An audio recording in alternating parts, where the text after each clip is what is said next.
Bonjour tout le monde, j'espère que vous allez bien. Dès lors que nous sommes dans l'entrepreneuriat, nous avons le droit à ce fameux syndrome de l'imposteur qui arrive. Bon, en réalité, il est là que nous soyons entrepreneurs, salariés, étudiants ou n'importe qui, avoir ce questionnement sur sa légitimité, se remettre en question, ça arrive tous à tout le monde, mais c'est vrai qu'en tant qu'entrepreneur, nous n'avons pas forcément été formés déjà pour avoir cet état d'esprit entrepreneurial.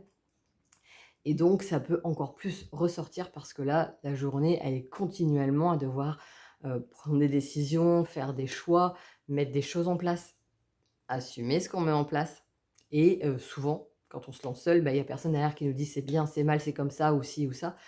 Ça, on l'acquiert avec le temps, avec les rencontres qu'on peut faire, des réseaux qu'on peut avoir et puis, bah, surtout notre propre, ensuite nos propres les enseignements qu'on va pouvoir retirer de notre propre expérience. Mais en attendant, eh ben, qu'est-ce que je fais avec tout ça?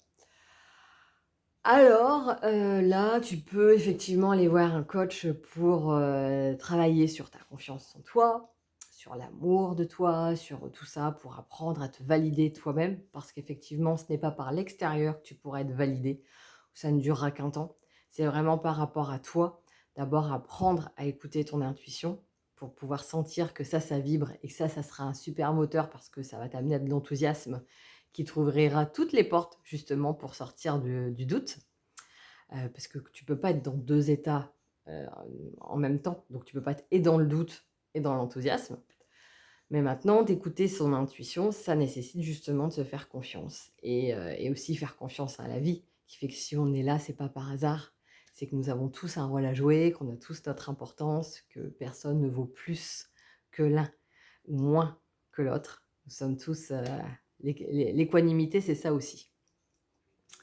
Donc pour en revenir, effectivement, ça peut aider de faire des exercices, de prendre conscience un peu de toutes les réussites qu'on a pu mettre en place, de prendre conscience, bah, de tout le cheminement qu'on a déjà fait, de prendre conscience qu'on fait partie de ce tout et qu'on n'est pas du tout abandonné à nous-mêmes, mais qu'en même temps, de prendre conscience de toutes les forces et toutes les qualités qu'on a au fond de nous.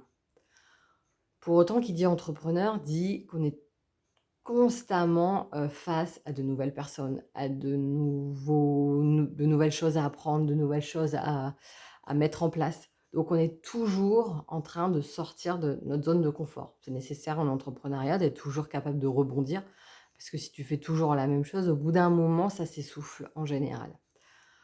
Or, qui dit sortir de sa zone de confort, dit justement de te retrouver en disant: «Ça y est, j'ai perdu mes bases, j'ai perdu ce qui me sécurise, donc de nouveau, est-ce que je vais y arriver?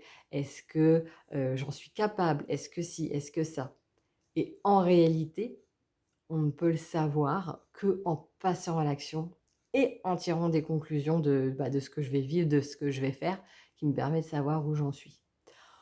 Donc, ce syndrome de l'imposteur, bien évidemment, ça peut faire du bien de bosser dessus, comme je le disais avec un coach, avec un thérapeute selon le besoin, mais il faut savoir qu'il risque d'être toujours là.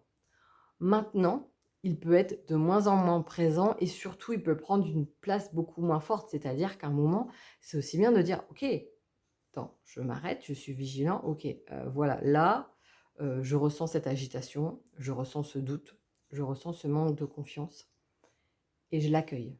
J'accueille que j'en suis là aujourd'hui, j'accueille que, bah, c'est aussi c'est passager parce que comme tout évolue, ça va passer à un moment ou un autre, mais j'accueille que, bah, c'est ce qui se passe en ce moment et que c'est OK. En fait, si j'essaie de nier cet état, en réalité, ça fera que revenir, revenir, revenir. Si j'essaie de minimiser en disant: «Non mais voilà, c'est pas grave» et cetera, bah, c'est pareil, je ne m'accueille pas pleinement. Alors que si je m'accueille, justement, je peux m'apaiser et derrière, ça m'aide à prendre du recul pour me reconnecter à ce qui est essentiel, me reconnecter justement, à cette foi en la vie, me reconnecter à moi-même, surtout parce que dès que je suis dans mes peurs, je ne suis plus, dans cet amour de moi-même donc paf, changer de pour aller vers ce qui me parle et retrouver en disant: «Tiens, qu'est-ce qui vibre en moi là? Ouais, là ça me parle. Bon OK, ça me reconnecte à l'enthousiasme et bah, comme ça, j'y vais, j'avance. N'hésitez pas à me dire ce que vous en pensez, à vous abonner pour continuer à recevoir, ce genre de petites capsules régulièrement et puis, bah, je vous souhaite une excellente journée et je vous dis à bientôt.